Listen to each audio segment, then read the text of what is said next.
Hey guys, me at Wade here, back with another video, and today we are playing Borderlands 3, where I will be showing off my new Moze build. It's pretty good, it's been really handy for the raid, I'm pretty happy with it, and it can be really fun to use. So, we'll get straight to it. We'll start off with the gear.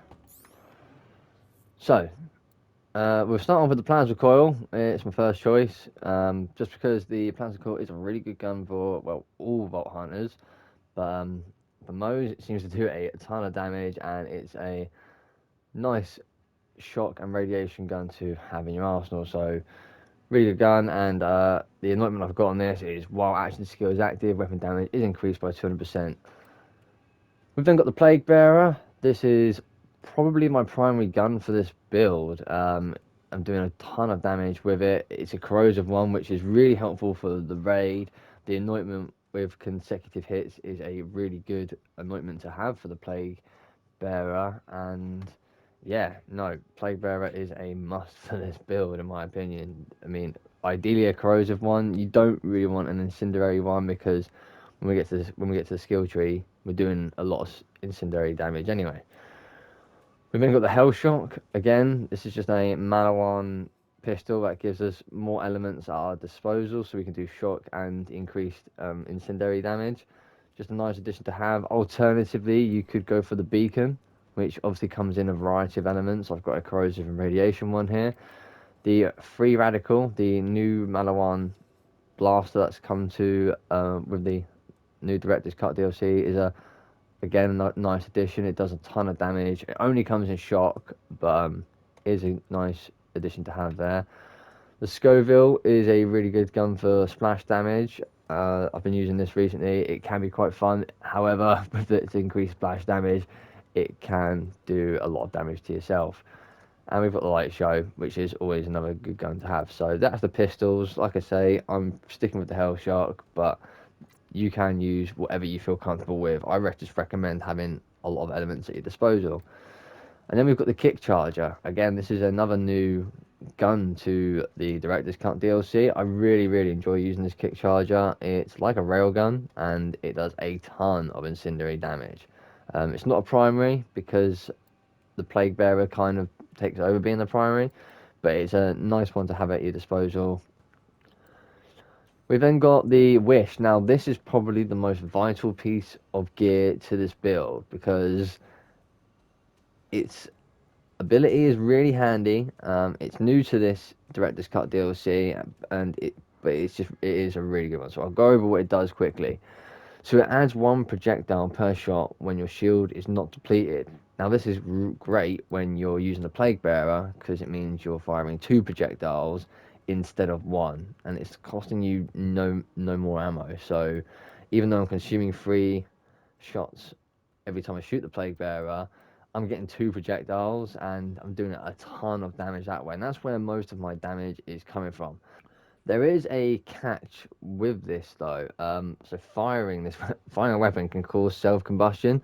So if you're firing your weapon loads of times, you can have a tendency to go on fire. This can make you quite vulnerable, especially if you've got a gun with high fire rate. So I do find when I'm using the plasma coil or the hell shark, sometimes I am going on fire an awful lot, but I'm getting those extra projectiles, and 9 times out of 10 I'm killing the enemy a little bit quicker. But it's mainly buffing up my plague bearer, which is vital to this build. We're then using the hex. I'm using this variety of hex just because it's the increased splash damage seems to help it out. It doesn't really matter what grenade launch you use. I just like using this one because on action skill end, I'm gaining a 50% bonus corrosive damage with my weapon for 10 seconds, which again is going to be buffing up my plague bearer when my iron cub isn't around anymore. So while my iron cub's in cooldown mode, I'm doing increased corrosive damage for a bit, which can just help me get a bit more breathing room. We've then got the Pearl of Knowledge. This was always going to be my artifact, I'm afraid. There are other artifacts you can use. I've got a Snowdrift I often switch to. Mainly, you want an artifact that's buffing you up when you're in that vulnerable state where your shields like put you on fire. So my pearl has given me health regen and increased fire rate, which is really really handy. However, my snowdrift does have shield recharge rate, which again is quite handy. So something that's increasing your health or your shield is probably the best thing to go when it comes to the artifact. Ideally, if you can get something on the pearl, you're just going to be doing a lot more damage with those consecutive hits. And finally, for the class mod, we've got the Blast Master. So this is increasing my splash damage. You've probably guessed by now that this build is quite heavy on splash damage. So the Blast Master was a great choice. I've got a good roll with this particular class mod. Increased weapon critical hit damage, increased splash damage, increased max health. Really good roll.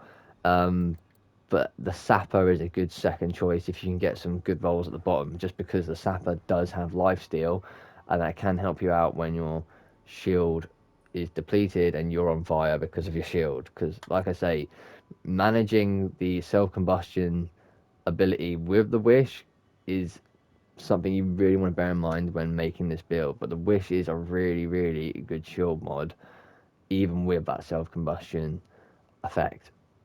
Right, on to the skill tree. So we are running Iron Cub.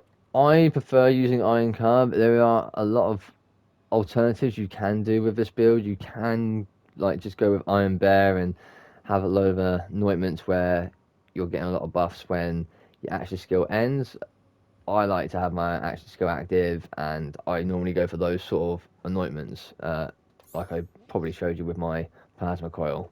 Action skill active, because when my Iron Cub's out there, me and my Iron Cub are just dominating when I'm using the plasma coil. So yeah, Iron Cub is the one I'm going with for this build, and in the Bear Mother skill tree, I've put 3 points into Big Surplus. This is increasing my incendiary damage while my action skill is cooling down. So a lot of my incendiary damage isn't coming from my guns, it's coming from my skill tree, which cascades to my guns. So yeah, Big Surplus, really recommend for this build. On to Demolition Woman. So I've gone very heavy in Demolition Woman. There are a lot of good skills in here, and I'm spreading out my skill points all over the place. So we'll start off with Fire in the Skag Den. Whenever Moze deals splash damage, she deals increased incendiary damage. So this is great. So I've got 5 points in this. Increasing my incendiary damage, increasing my splash damage is the main thing I'm going for in this build. Means of destruction. So whenever Moze deals splash damage, there is a chance to add ammo to her currently equipped weapon magazine with a smaller chance to return a grenade. So overall, this build, because I'm prioritising my plaguebearer, getting ammo back for your launchers can be difficult. I have gone heavy in the bottomless mag skill tree, which I'll get to soon, but this just helps that getting ammo back, so we're not running out of ammo. I then put 2 points into Torg cross promotion. Now I didn't go for a full 5 points because the splash damage can be so lethal with Moze. It can actually have a effect on yourself where it's taking you out a lot more. So I've increased it a little bit, but just not too much. So currently our splash damage is increased by 12%, and there is a plus 6% chance to double splash damage radius. So yeah, it's good to have, but I wouldn't recommend going too heavy in it. Just 1 or 2 points is enough. We put 5 points in Stainless Steel Bear. So Iron Bear gains additional armor, increased maximum fuel, and increased damage. We're just buffing up our Iron Cub here. Really handy to have, and yeah, 5 points is worth every point. We've then got Auto Bear. I put 1 point in this. So some people don't like this, some people do. I mean, I use action skill active anointments, so Auto Bear is obviously helping that out. But if you use action skill end anointments, you don't want this. That's why I'm using it. It's just helping out my anointments for the way I play. But alternatively, if you prefer action skill end anointments, whack the skill point elsewhere. It can be used elsewhere quite easily. We've then got Pull the Holy Pin. So Moses grenades have a chance to score a critical hit. This is really, really helpful for the fact that we're getting increased incendiary damage for critical hits and all this sort of stuff. So I've put 3 points into this, and I'm getting an extra 3 points from my class mod. So I didn't go too heavy in it, but it's just a nice skill to have. We've then got Vampire, so this is just helping out my health regen. I've only put 3 points into this. I'm getting 2 from my class mod, so I have sort of maxed it out. But this is just increasing my health regen in the fact that whenever Moze damages an enemy with a thrown grenade or Iron Bear deals area damage, we're getting some health restored to our health bar, which is just handy considering we are running the Wish. We've then got Explosive Punctuation. When Moze deals splash damage, her action skill cooldown rate is briefly increased. So because I'm like my action skill being active, I just have increased it a little bit. I could have put 2 more points into this, but I wanted to use them elsewhere. Again, very dependent on how you play. You can either go heavy in this if you like action skill active, or you can go light in it if you want your action skill to end. A lot of people don't want their action skill out a lot of the time because Moze can be really powerful when her action skills end. I find that she's a better all-rounder when she's got her action skills active though, so that's how I play. Short fuse. Whenever Moze deals gun damage, there is a chance for a secondary explosion centered on the target. So this is just helping out our splash damage and increasing our gun damage at the same time, just causing a load of mayhem and explosion. So yeah, we're really enjoying using that one. So good choice. Haven't gone heavy in Shield of Retribution, and I probably could have because there are a lot of skills here that would counteract the self-combustion ability from the Wish. But I've tried it out before, and you do lose a lot of damage if you try and counteract that Wish too much. So I have just gone for, while Moze's shields are active, she gains damage reduction and increased gun damage. So that's just buffing me all around and is worth the 5 points. We've also got the railgun equipped to the Iron Cub, along with the Hell on Rails, because incendiary damage with the Iron Cub is just working really well. But like I say, there are a lot of skills in this we could have used to counteract the Wish. I just haven't gone for any. I was going to go 4 in Armoured Infiltrating and 1 in Security Bear, just to give my Iron Cub damage reduction, but I decided against it. But that is just an alternative you can do if needed. Right, bottomless mags. So we have gone heavy in bottomless mags. Like I said earlier, my plaguebearer is my primary gun, and running out of launch ammo can really have a devastating effect. So we've gone heavy in bottomless mags just to counteract it overall, and we'll go through the skills very quickly. So the first one we're going to go for is Cloud of Lead. Occasionally, Moze and Iron Bear's shots will deal additional incendiary damage and won't consume ammo. Really handy to have, increasing our incendiary damage, and it's not only that, it's bonus incendiary damage. So when I'm shooting that plaguebearer, sometimes there are some incendiary projectiles coming out, so I'm doing corrosive and incendiary damage at the same time, which ultimately is doing a ton of damage to the raid boss. And I have built this character build based on doing the new raid boss Homovius. So yeah, really good to have, highly recommend it. I've got Dakka Bear on. This just increases my Iron Cub damage by 20%, which is not bad at all. And if I was to switch to Iron Bear for whatever reason, if I didn't feel like using the Iron Cub, I could switch to Iron Bear. Dakka Bear and Auto Bear combined is really handy, because while that Auto Bear's out, you can just get into the turret and do a load of shooting. So I really recommend Dakka Bear for this, well, for this build and any build. We then got Stake the Embers. So this increases Moze and Iron Bear's incendiary damage. Again, buffing up that incendiary damage. Redistribution. After Moze scores a critical hit, she regenerates ammo and health for a few seconds. This really helps out everything about this build, so definitely want that in there. We've got 3 points in Scrappy, so we haven't maxed this out. While moving, Moze's weapon damage, handling, weapon swap, and mode switch speed are increased. So the more we're running around, the more damage we're doing, which is something you'll be doing a lot during the raid. Rushing offensive, so Moze can sprint and shoot at the same time. While sprinting, Moze weapons gain lifesteal, so the lifesteal just helps us counteract the self-combustion ability. Scorching RPMs, Moze gains increased fire rate and critical hit damage. Iron Bear gains increased hard point damage, so we're getting a load of buffs all over the place, getting some more critical hit damage, some increased fire rate, and Iron Bear is getting increased damage as well, which is really handy. So a nice 5 points into that. The Iron Bank, so this just increases Moze's magazine size, which is really handy. Extra 35% goes a long way. Specialist Bear, so equipping 2 of the same weapons on Iron Bear increases the damage they deal. So you get an extra 60% when they've got 2 weapons on. I think this works with Iron Cup, I don't know. For 1 point, it's worth finding out, and it does seem to have an effect to Iron Cub. I definitely know it works with Iron Bear, and like I said, if I was to switch to Iron Bear very briefly, can be pretty devastating. I always go for the rail guns as well, because they just seem to work with all the increased incendiary damage. We've then got Click Click. Moze gains increased gun damage as her magazine empties. The less ammo there is remaining, the greater the increase. Really handy with the launchers if you are running out of ammo, because you'll find that if you're running, the more ammo you're running out of, the more damage you're doing, and you're already doing a hell of a lot. So 3 points, massively worth it.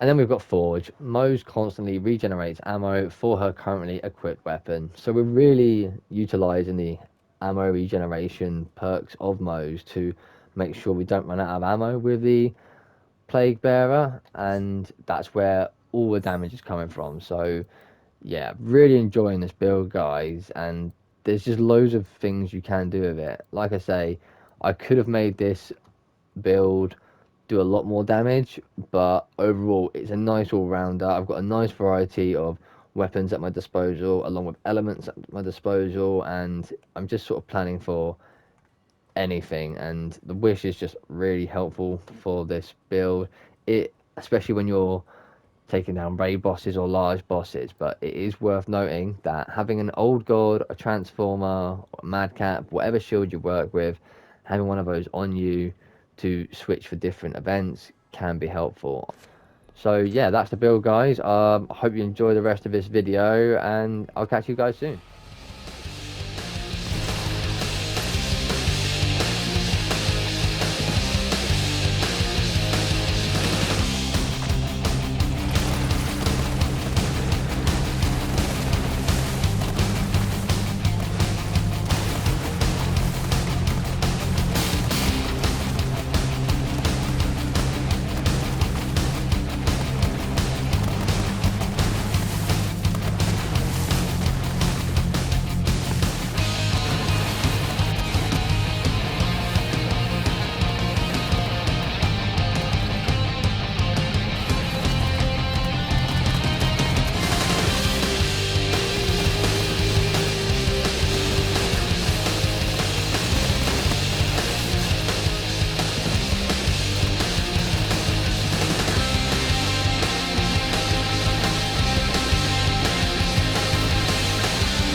I hope you've enjoyed this video, guys. Don't forget to like and subscribe, and check out my channel for more Win It Way content.